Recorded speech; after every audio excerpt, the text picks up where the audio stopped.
दोस्तों नमस्कार। स्वागत है आप सभी का राजस्थान यूट्यूब चैनल पर। हम जो बात कर रहे थे, राजस्थान के लोक संत चल रहे थे और राजस्थान के लोक संतों में पहला पार्ट आप तक पहुंचा दिया गया है। पहले पार्ट में हमने दादू दयाल जी और उनके शिष्य उनसे संबंधित हमने बात की। इस पार्ट में हम लोग जो बात करेंगे मेरे मित्रों, ये बात करेंगे अलवर के लोक संत लाल दास जी और चरणदास जी। यहां से भी सवाल पूछता है, काफी अंदर जाके हमें पढ़ना है। यहाँ जो डायग्राम में बना रहा हूं, इसका जो पीडीएफ है आप लोगों को राजस्थान टेलीग्राम चैनल पर मिल जाएगा। आप लोगों को राजस्थान टेलीग्राम चैनल से आप प्रिंट ले लीजिए। मित्रों, अलवर की हम लोग बात करें, लाल दास जी हो या चरणदास जी, ये दोनों ही अलवर के हैं। आराम समझे आप लोग। अलवर और अलवर के कोष्टक में मैंने मेवात लिखा है, मेवात। और यहां के हम दो लोक संतों की बात कर रहे हैं।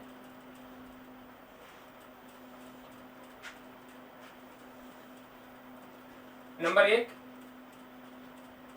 लाल दास जी, लाल दास जी। और दूसरे लोक संत रहेंगे हमारे पास में चरणदास जी, चरण दास जी। और दो इनकी शिष्य रहेंगी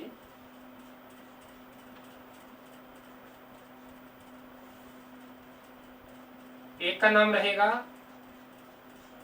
दयाबाई और दूसरी का नाम रहेगा सैजोबाई। और एक महिला संत की ओर बात करेंगे हम लोग, समनाबाई। यानी दोस्तों, दो पुरुष संत और दो महिला संत, समनाबाई, दयाबाई, सैजोबाई। कुल मिला के 5 लोक संतों के हम लोग बात करेंगे। काफी डीपली जाना है, सवाल यहां से हमेशा पूछे जाते हैं। आज हम ये पढ़ेंगे कि बागड़ की मीरा तो हम लोग पढ़ते आए हैं, लेकिन आज ये पढ़ेंगे कि मत्स्य प्रदेश की मीरा कौन है और उन्हें मत्स्य प्रदेश की मीरा क्यों कहते हैं। टोटल बातें मैं आपसे करूंगा, ठीक है। लाल दास जी की हम बात करें, किसकी बात करें? लाल दास जी की हम बात करें तो इनका जो जन्म हुआ, इनका जन्म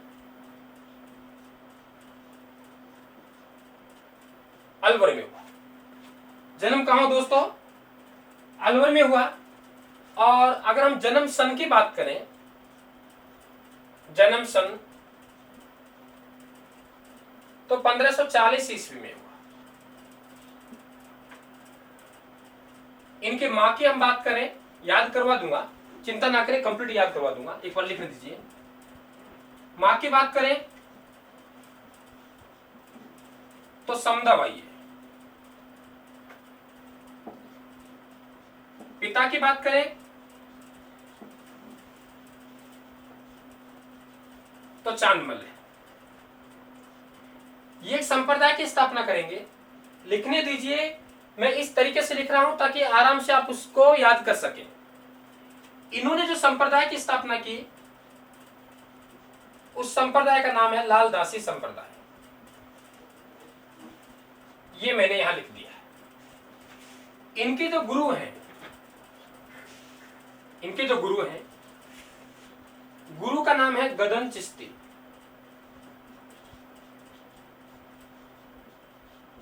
गदन चिश्ती। अब कहानी सुने आप लोग। लाल दासी हैं, लाल दासी अलवर के रहने वाले हैं। यहां मैंने एक शब्द लिखा है मेव। ये लोग संत मेव जाति से संबंधित है और मेव जाति मुसलमानों में आती है। अब हमें यह समझना पड़ेगा कि मेव कौन है। दोस्तों, अलवर भरतपुर के कुछ लोग जो पहले हिंदू थे, उन हिंदुओं ने इस्लाम धर्म स्वीकार कर लिया। इस्लाम धर्म स्वीकार करके वे मुस्लिम तो बन गए, लेकिन उनके जो रीति रिवाज हैं वे रीति रिवाज आज भी हिंदुओं से मिलते जुलते हैं। यानी इस्लाम धर्म स्वीकार कर लिया, लेकिन उनके रीति रिवाज है, सामाजिक रीति रिवाज हैं, वे आज भी हिंदुओं से मिलते जुलते हैं। क्योंकि पहले क्या थे, वे हिंदू थे।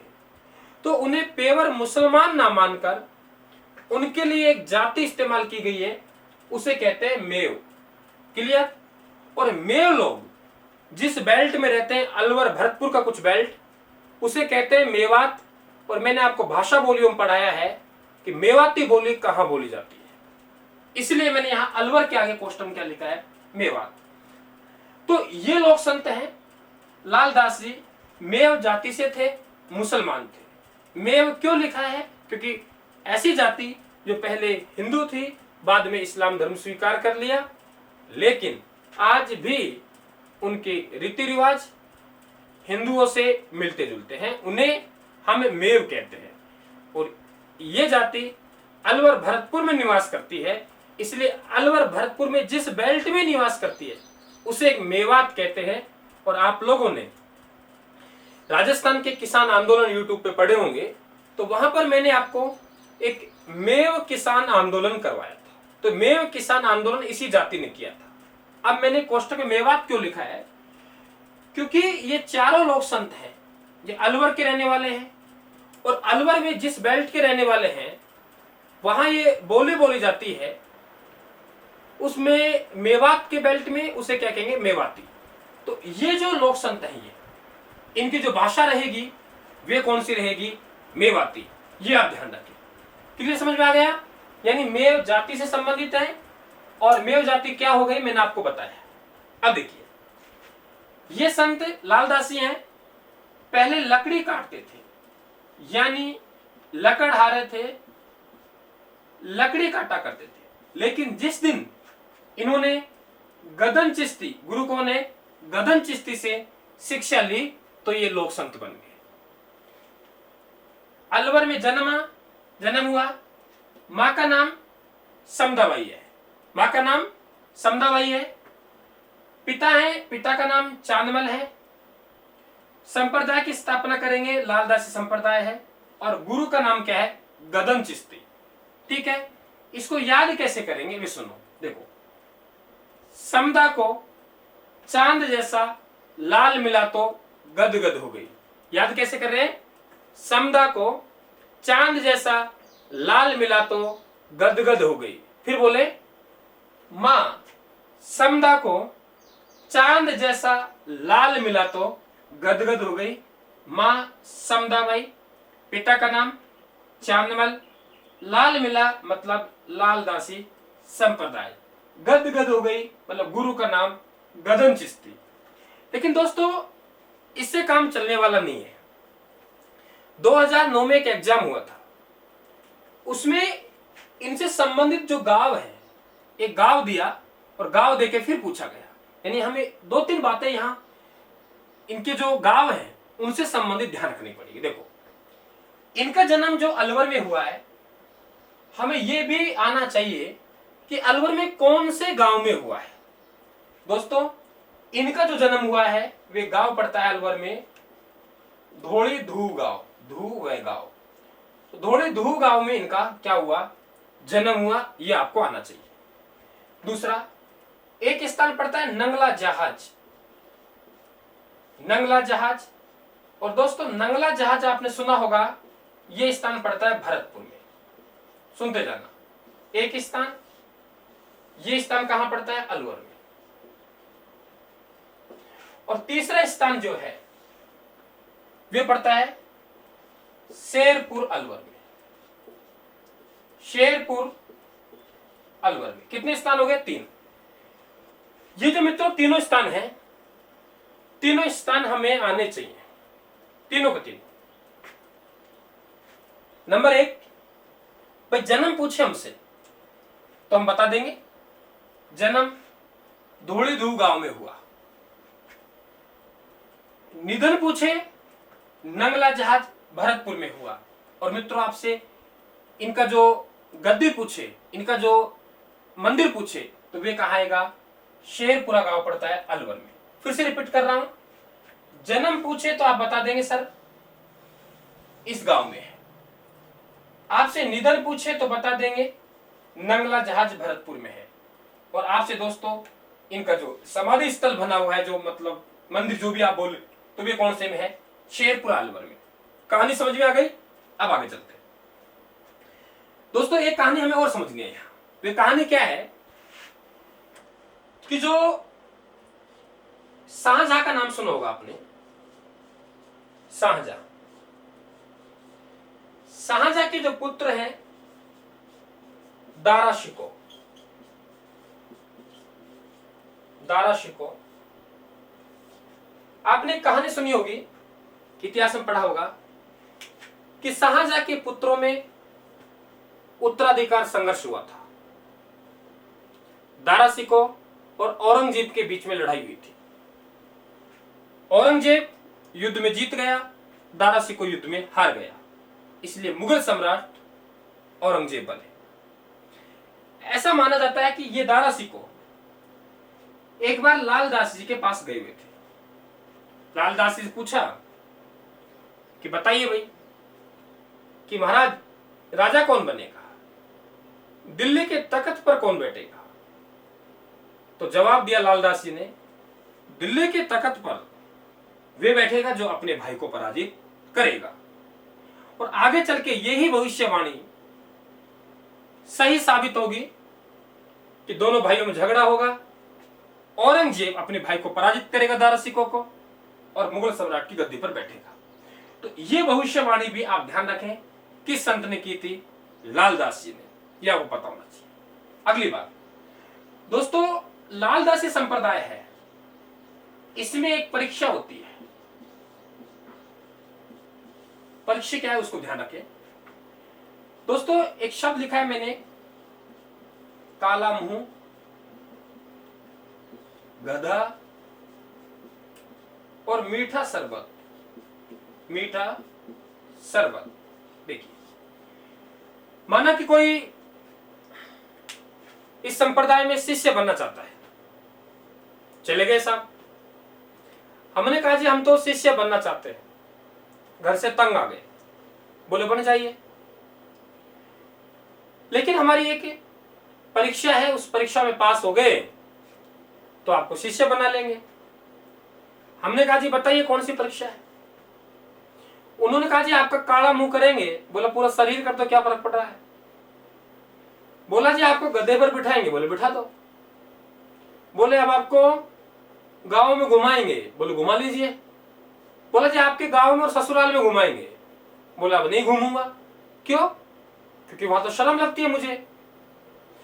तो दोस्तों इनका मतलब है कि भाई अपने और पराया में कोई फर्क तो नहीं रह गया, लेश मात्र भी अभिमान नहीं होना चाहिए।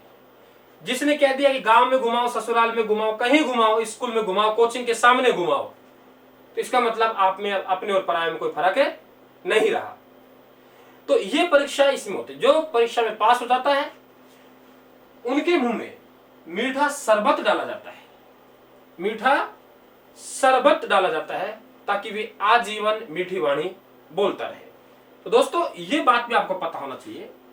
आपसे ऐसी बात एग्जामिनर पूछ सकता है कि ऐसा कौन सा संप्रदाय है जिसमें काला मुंह कर गधे पर बिठाकर एक परीक्षा ली जाती है? आप बता देंगे लालदासी संप्रदाय। परीक्षा में पास हो गए तो मीठी वाणी बोले, इसलिए इनको मीठा शरबत पिलाया जाता है। ये बात भी आपके ध्यान होना चाहिए। दूसरा, एक अच्छी सी बात ये और है, इसका जो आदर्श वाक्य होता है यानी अभिवादन करते हैं एक दूसरे का, तो क्या वाक्य होता है उसमें भी आपको आना चाहिए। ये होगा जय राम। यानी इस संप्रदाय में एक दूसरे का अभिवादन करते हैं, तो इनका जो वाक्य होता है उसका नाम क्या होगा? जय राम। ये आपको आना चाहिए। ठीक है। अब ये कहानी आपकी पूरी लालदास जी के समझ में आ गई। पूरी कहानी आपके सामने रखी हुई है। अब इनकी जो हम किताब की बात करें तो किताब नाम से ही पता लग रहा है लालदास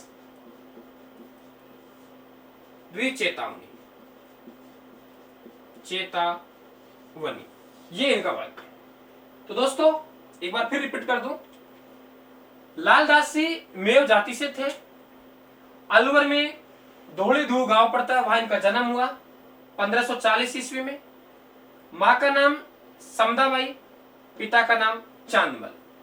इन्होंने जिस संप्रदाय की स्थापना की वे संप्रदाय लालदासी संप्रदाय है।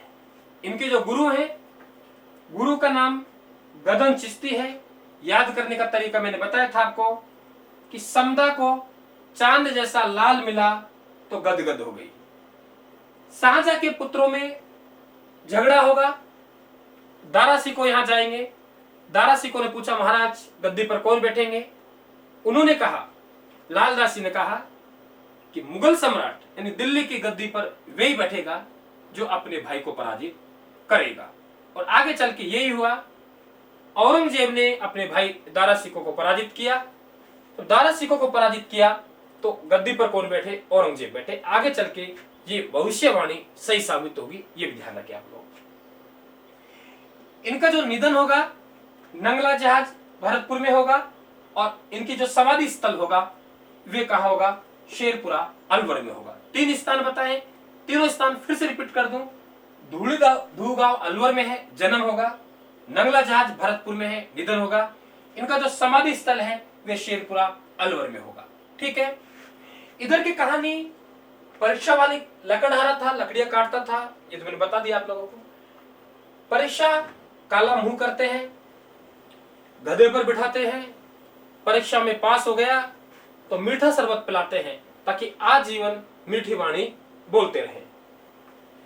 अभिवादन वाक्य जयराम होता है और लालदासरी चेतावनी इनकी पुस्तक का नाम है।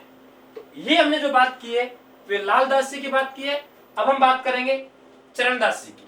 ठीक है, एक स्क्रीनशॉट आप ले लीजिए। स्क्रीनशॉट बारी बारी से आप लोग लेते रहे, ठीक है ना? स्क्रीनशॉट ले लीजिए, फिर चर्चा करूंगा।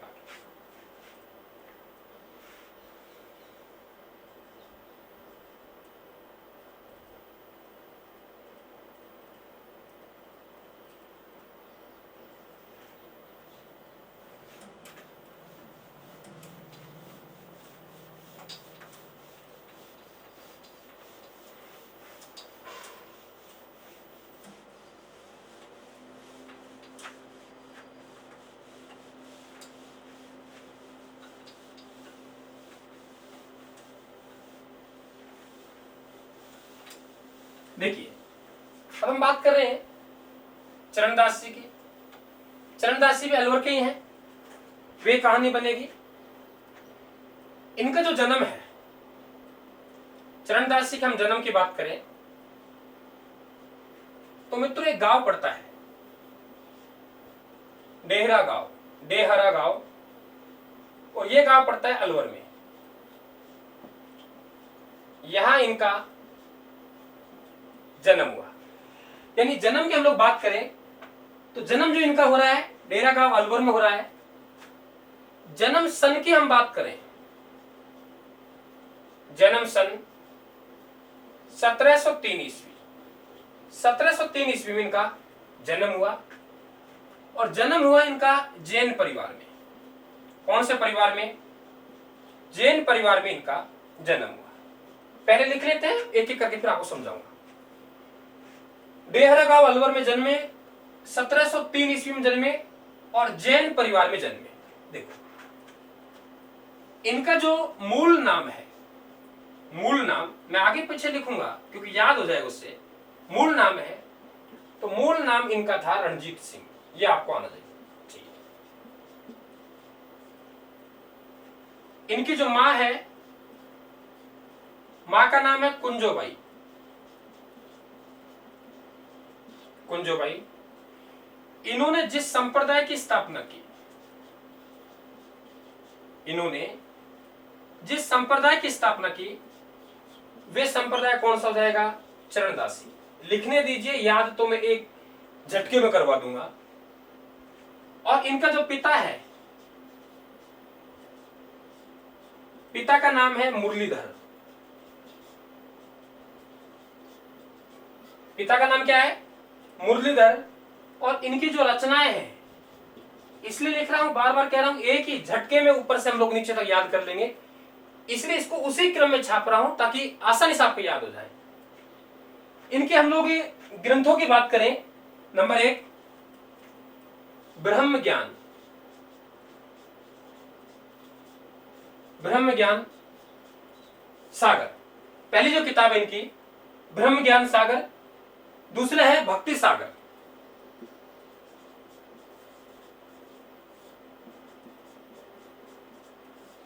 यानी ब्रह्म ज्ञान सागर और भक्ति सागर, और अगली किताब है ज्ञान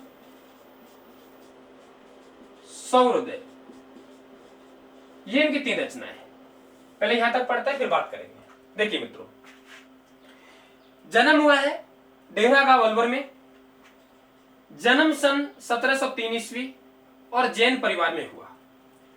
मूल नाम रणजीत सिंह है। मां का नाम कुंजोबाई है। जिस संप्रदाय की स्थापना की, उस संप्रदाय का नाम चरणदासी संप्रदाय है।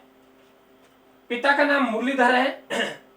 ग्रंथों के नाम ब्रह्म ज्ञान सागर, भक्ति सागर और ज्ञान सौहृदय है। याद कैसे करें, देखिए, रणजीत सिंह मां कुंजोबाई के चरणों में, चरण मतलब चरणदासी, रणजीत सिंह मां कुंजोबाई के चरणों में मुरली बजा रहा है। मुरली मतलब पिता। फिर सुने कि एक रणजीत सिंह नाम का लड़का है। वे रणजीत सिंह अपनी मां कुंजोबाई के चरणों में बैठ गया। किसके चरणों में बैठ गया? कुंजोबाई के चरणों में बैठ गया। क्या बजा रहा है? मुरली बजा रहा है। और मुरली बजा के क्या कर रहा है?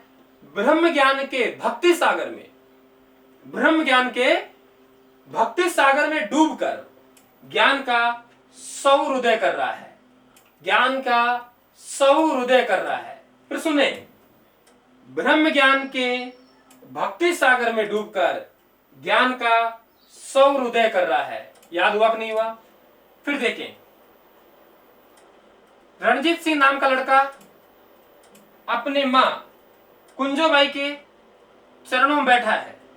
क्या बजा रहा है भाई? मुरली बजा रहा है। और क्या कर रहा है? ब्रह्म ज्ञान के भक्ति सागर में डूबकर ज्ञान का सौहृदय कर रहा है। बताइए, कहानी समझ में आई कि नहीं आई? तो दोस्तों, ये रहा इनका जीवन परिचय, आपके सामने रखा है आराम से। डेरा गांव अलवर में जन्मे, 1703 ईस्वी में जन्मे, जैन परिवार में जन्मे। मूल नाम रणजीत सिंह, मां का नाम कुंजोबाई, संप्रदाय चरणदासी, पिता का नाम मुरलीधर, और ग्रंथ ब्रह्म ज्ञान सागर, भक्ति सागर और ज्ञान सौहृदय। समझ में आ गया? अब आगे की कहानी आप लोग सुने। देखिए, चरणदासी की हम बात करें, ये चरणदासी, इनका जो जन्म हो रहा है, जन्म अलवर में हुआ है। और अलवर कहां पड़ता है? राजस्थान में। ये कहानी है। देखिए, लेकिन इनकी जो प्रधान पीठ है, यानी प्रधान मंदिर है, ये मंदिर है दिल्ली में। और यहां पे जो मेला लगता है दोस्तों, वे मेला लगता है बसंत पंचमी को।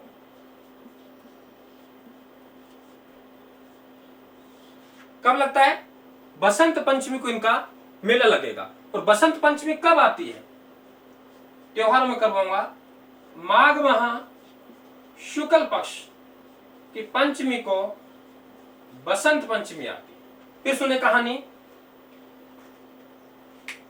जन्म कहां हुआ है?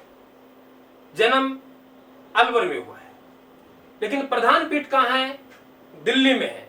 आपने देखा होगा कि जो दादू दयाल जी है, दादू दयाल जी का जन्म कहां हुआ? गुजरात में, लेकिन मंदिर कहां है? राजस्थान में। ठीक उल्टा है, जन्म राजस्थान में हो रहा है, मंदिर कहां है? दिल्ली में। बसंत पंचमी को इनका मेला लगता है, माघ शुक्ल पक्ष की पंचमी को। पूरी कहानी रखी हुई है। अब हम देखेंगे कि ये जो संप्रदाय है, कौन सा? चरणदासी संप्रदाय। ये चरणदासी संप्रदाय निर्गुणी भी है और सगुणी भी है। निर्गुणी और सगुणी दोनों है। देखो मित्रों, निर्गुणी मतलब नहीं और सगुणी मतलब कुछ है, यानी वे संप्रदाय जिसमें मूर्ति पूजा की जाती है तो उसे हम लोग कहते हैं सगुणी संप्रदाय। और जिस संप्रदाय में मूर्ति पूजा नहीं की जाती है उस संप्रदाय को कहते हैं निर्गुणी संप्रदाय। तो ये एक ऐसा संप्रदाय है जो निर्गुणी संप्रदाय भी है और सगुणी संप्रदाय भी है। और मित्रों, यह संप्रदाय भगवान श्री कृष्ण की भक्ति पर जोर देता है। भगवान श्री कृष्ण की भक्ति पर जोर देता है और चरणदास जी ने हमेशा पीला वस्त्र पहना, इसलिए इस संप्रदाय को मानने वाले भक्त भी क्या पहनते हैं? पीला वस्त्र पहनते हैं। तो निर्गुणी और सगुणी संप्रदाय यही है। इन दोनों संप्रदाय, निर्गुणी भी है सगुणी भी है। मूर्ति पूजा कुछ लोग करते हैं, कुछ लोग मूर्ति पूजा नहीं करते हैं। भगवान कृष्ण में आस्था है, भगवान और पीले वस्त्र इन्होंने हमेशा पहने, ये कहानी भी आपको पता होना चाहिए। अब देखिए, हर संप्रदाय के अपने नियम होते हैं। प्रत्येक संप्रदाय के अपने नियम होते हैं। यहां आपको दो बातें ध्यान रखनी है। नंबर एक आंकड़ा 42 का और एक आंकड़ा 52 का। 42-52 का आंकड़ा क्या है? देखिए, अगर आपसे पूछा जाए इस संप्रदाय में कितने नियम हैं, दोस्तों कितने? 42। क्योंकि विष्णुई संप्रदाय में तो हम लोग पढ़ते हैं कि 29 नियम है, लेकिन 29 से काम चलने वाला नहीं है। हमें अन्य संप्रदाय के नियम भी आने चाहिए, कौन से संप्रदाय में कितने नियम है। तो यहां देखिए हम लोग नियम कितने? 42। और एक गजब का सवाल आपसे एग्जामिनर और यहां कर सकता है, क्योंकि हम लोगों ने पढ़ा है कि दादू दयाल जी के 152 शिष्य हैं। विष्णु संप्रदाय के 20 + 9 29 नियम है। तो आपसे एग्जामिनर ये भी तो कह सकता है कि बताइए 42 नियम किस संप्रदाय के हैं? आप बता देंगे चरणदासी संप्रदाय के हैं। क्लियर? आपसे ये भी तो कह सकता है कि चरणदास जी के कुल कितने शिष्य थे, या 52 शिष्य किस लोक संत के हुए हैं? तो आप बता देंगे 52 शिष्य इन्हीं लोक संत के हुए हैं। कौन से लोक संत के? चरणदास जी के। दोस्तों ये बात भी आपको आनी चाहिए। दूसरी बात, आपने देखा होगा भारत पर एक आक्रमण हुआ था, नादिर शाह ने किया था। नादिर शाह ने 1739 ईस्वी में आक्रमण किया। आपने पढ़ा भी होगा नादिर शाह का आक्रमण। तो भारत पर आक्रमण हुआ 1739 ईस्वी में। तो उस नादिर शाह के आक्रमण की जो भविष्यवाणी की, ये भविष्यवाणी भी इन्हीं ने की थी। अलवर में 2 लोक संत, लाल दासी ने भविष्यवाणी क्या की आपको पता है, मैंने बताया, दारा सिको वाली। और ये भविष्यवाणी क्यों कर रहे हैं? क्या कर रहे हैं कि नादिर शाह का आक्रमण होगा, और दोनों भविष्यवाणियां सही साबित होंगी। अरे भाई सही क्यों नहीं होंगी? कि अलवर के भी तो संत है ना, ये है ना, तो अलवर के लोग सही कहते हैं ना, ठीक है ना? हाँ, क्योंकि मैं भी तो अलवर का ही हूं। तो ये आप लोगों को आना चाहिए। बताइए कोई समस्या हो तो मुझे बता दें। फिर रिपीट कर दूं, डेरा गांव अलवर के रहने वाले थे। 1703 ईस्वी में इनका जन्म हुआ, जैन परिवार में हुआ। मूल नाम रणजीत सिंह था, माँ का नाम कुंजोबाई। जिस संप्रदाय की स्थापना की वे संप्रदाय चरणदासी। पिता का नाम मुरलीधर। ग्रंथ इन्होंने लिखे ब्रह्म ज्ञान सागर, भक्ति सागर, ज्ञान सौहृदय। याद कैसे किया? रणजीत सिंह माँ कुंजोबाई के चरणों में मुरली बजा रहा है, ब्रह्म ज्ञान के भक्ति सागर में डूबकर ज्ञान का सौहृदय कर रहा है। जन्म अलवर में हुआ, लेकिन प्रधान मंदिर दिल्ली में है। बसंत पंचमी को मेला लगता है। बसंत पंचमी कब आती है? माघ शुक्ला पंचमी को आती है। निर्गुणी और सगुणी दोनों प्रकार का संप्रदाय है। भगवान कृष्ण की भक्ति में आस्था थी, पीले वस्त्र पहना करते थे। तो आज भी इस संप्रदाय को मानने वाले लोग पीले वस्त्र पहनते हैं। नादिर शाह का आक्रमण होगा 1739 ईस्वी में। उस आक्रमण की भविष्यवाणी भी इनके द्वारा की जाएगी। इस संप्रदाय में 42 नियम हैं, 52 शिष्य हैं, ये भी आपको आना चाहिए। ठीक है, चलिए स्क्रीनशॉट ले लीजिए। अब हम बात करेंगे दयाबाई, सैजोबाई और समनाबाई की। आप एक बार स्क्रीनशॉट इनका ले लीजिए।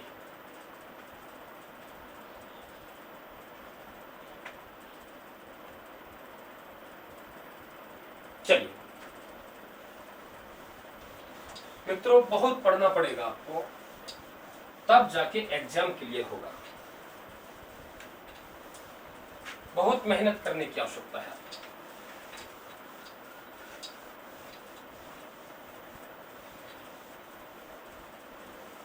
देखिए, अब हम लोग जो बात करेंगे, ये बात कर रहे हैं दयाबाई की।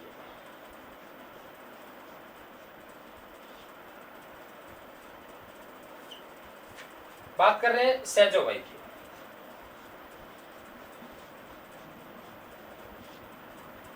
और दोनों शिष्य हैं, वे किनकी है? चरणदास जी की। दयाबाई भी और सैजोबाई। दोस्तों, आपने 2018 और 19 के पेपर देखे हो, तो उनमें यहां से काफी सवाल पूछे गए। सवाल सीधा, दयाबाई के गुरु का नाम क्या, सैजोबाई के गुरु का नाम क्या।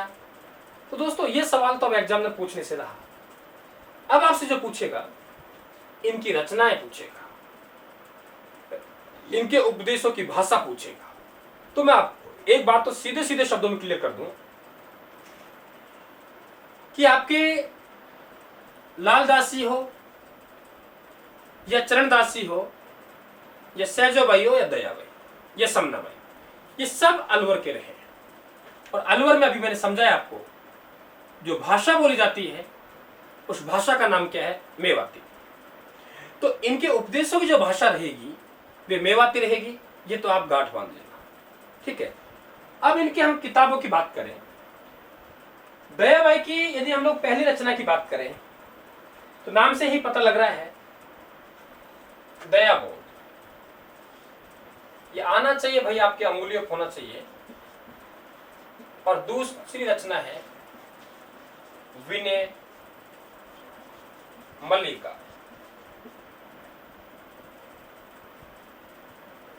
इनकी रचना की बात करें, सहज प्रकाश। नंबर 2 16 तिथि। नंबर 3 शब्दवाणी। 3 रचनाएं हो गई। सहज प्रकाश हो गई, 16 तिथि हो गई और शब्दवाणी हो गई। ये आपको आना चाहिए। याद कैसे करेंगे, याद में बताता हूं। देखिए, दयाबोध, दयाबोध का तो नाम से ही पता लग रहा है कि भाई दयाबोध कौन? दयाबाई, नाम से पता लग गया। अब दया कौन करेगा? जिसे विनय होगी। विनय का जो मालिक होता है वे ही दया करता है। विनय का जो मालिक होता है वे ही मित्रों क्या करता है? दया करता है। ध्यान रखना, विनय मल्लिका और दयाबोध दोनों रचनाएं हैं वे दयाबाई की। सैजोबाई की बात करें तो सहज प्रकाश, तो नाम से ही पता लग रहा है। आगे 16 तिथि और शब्दवाणी, हम कह सकते हैं सैजोबाई सहज प्रकाश में 16 तिथि की शब्दवाणी लिखती है। सैजोबाई सहज प्रकाश में 16 तिथि की क्या लिखती है मेरे मित्रों? शब्द वाणी लिखती है। तो आप ऐसे इनको याद करेंगे। समझ में आ गया? आप स्क्रीनशॉट लीजिए। फिर हम बात करेंगे समनाबाई की।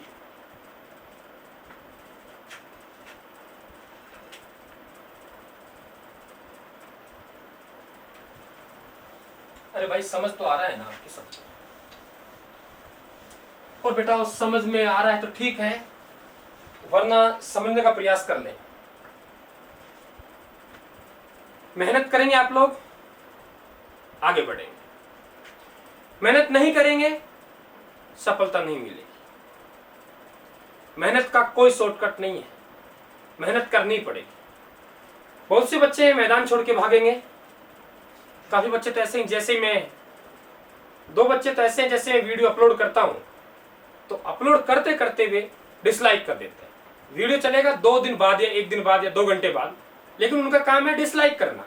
जैसे ही वीडियो वहां शो करेगा, पता नहीं तैयार रहते हैं कि वे तुरंत डिसलाइक करेंगे। दो हैं, बाद में देखने के बाद करें तो ठीक है, समझ में आता है, लेकिन वीडियो नहीं चला उससे पहले डिसलाइक। तो दोस्तों उनसे भी हमको पॉजिटिव ऊर्जा मिलती है, उनसे भी कुछ सीखने का हम लोग प्रयास करते हैं। तो आप लोग भी जो अपनी बात हो उसे कमेंट बॉक्स में लिखें और मेहनती बने। मुझे पक्का विश्वास है कि इन वीडियो को छोड़ के कुछ बच्चे छोड़ के भागेंगे, क्योंकि उन्हें शॉर्टकट चाहिए और इस YouTube चैनल पर शॉर्टकट नहीं मिलेगा। जिन्हें मजाक चाहिए मजाक नहीं मिलेगी, जिन्हें रोमांच चाहिए रोमांच नहीं मिलेगा। यहाँ केवल पढ़ाई की बातें होती है। और तब आप एग्जाम देके घर लौटेंगे तो एक एक सवाल को आप लोग इन वीडियो पे देख लेना। देखिए, समना भाई की हम लोग बात करें, यहां से सवाल बन सकता है समना भाई।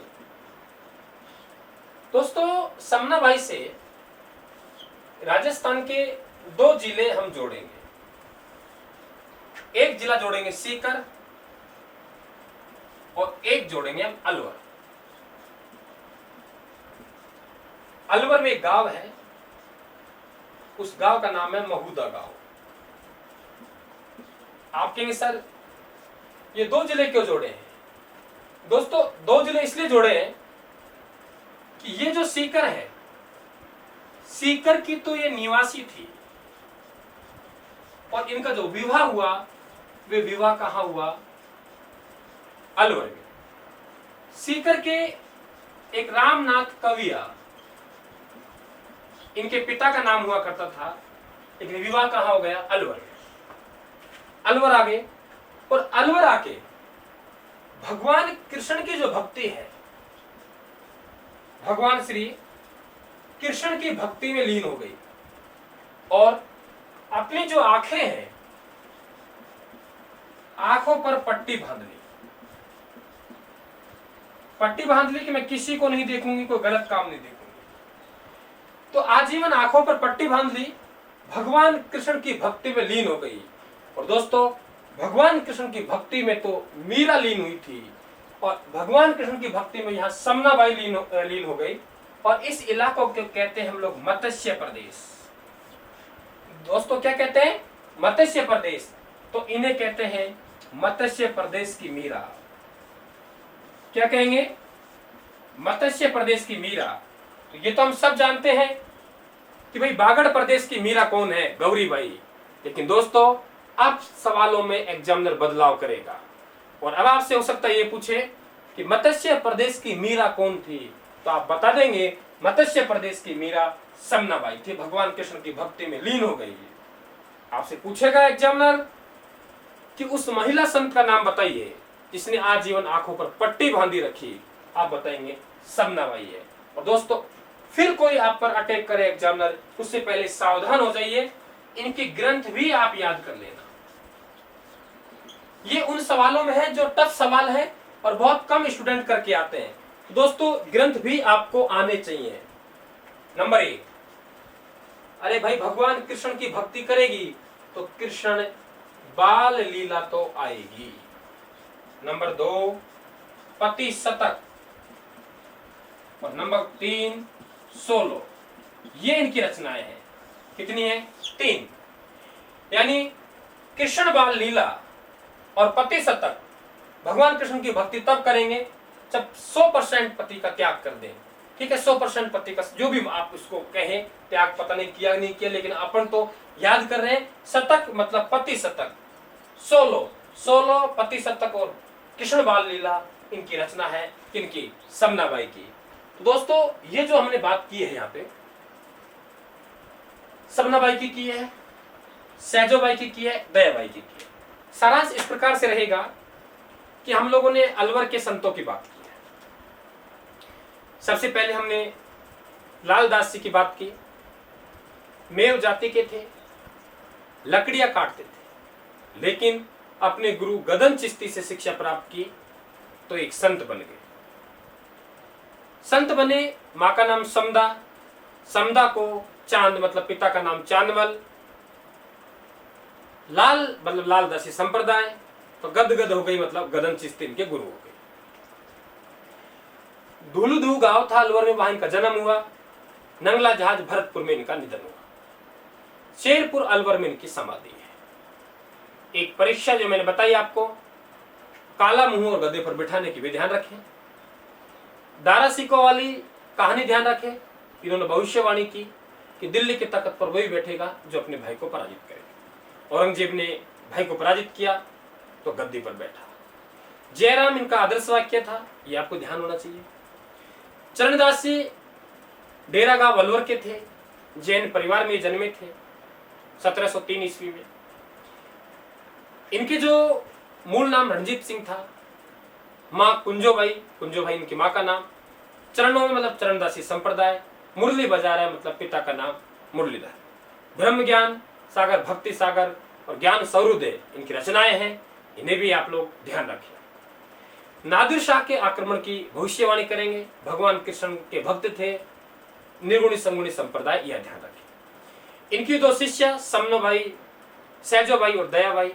दयाबाई ने दयाबोध और विनय मालिका, सहजोबाई ने सहज प्रकाश, 16 तिथि और शब्दवाणी। समना भाई आपकी आंखों के सामने है। तो दोस्तों, ये अलवर के लोक संत हमने पढ़े हैं, 40-45 मिनट में कंप्लीट हुआ है। मैं ये कह रहा हूं कि बार बार आपसे यही बात बता रहा हूं कि एक समय था तब 40-45 मिनट में हम राजस्थान के लोक संतों को कंप्लीट कर दिया करते थे। और दोस्तों, अब समय आ गया कि वही लोक संत 4 या 5 घंटे में जाके कंप्लीट हो रहे हैं। तो बेटा, रोज का एक वीडियो आप तक पहुंचता रहेगा। मेहनत करें, मेरे से जितना बनेगा, मैं पहले भी आपसे कह रहा हूं कि मेरे से जितना बनेगा मैं करूंगा। और दोस्तों, ध्यान रखना, यदि आप में पढ़ने की क्षमता है, आप में समझने की ताकत है, आप जज्बा रखते हो इस दुनिया को जीतने का, तो ही आप रायथान यूट्यूब चैनल से जुड़ना, वरना रायथान आपके कोई काम का नहीं है। काफी मेहनत करनी पड़ेगी आपको। हाँ, ये है, टाइम जरूर लगेगा, लेकिन धीरे धीरे मैं सभी टॉपिकों को यूट्यूब पे अपलोड करवा दूंगा। ठीक है ना? लोक संत चल रहे हैं तो लोक संत 5-6 पार्ट बनेंगे, लेकिन लोक संत कंप्लीट ही करवाऊंगा। ये नहीं कि 1-2 करवा दिया। दोस्तों, उनका कोई काम चलने वाला नहीं है, ना ही कोई रोमांटिक कहानियां सुनने को मिलेगी। तो यही निवेदन है हाथ जोड़कर कि जो बच्चे पढ़ने वाले हैं वे ही चैनल पर जुड़े। मेहनत नहीं कर, पढ़ने वाले सभी हैं, लेकिन जो जी जान लगा के मेहनत कर सके, उन्हीं का काम का ये चैनल है। तो दोस्तों, ये पार्ट कंप्लीट हुआ। अगले पार्ट में हम लोग फिर मिलेंगे लोक संतों की बात को लेकर। तब तक के लिए नमस्कार सभी को, राम राम साहब।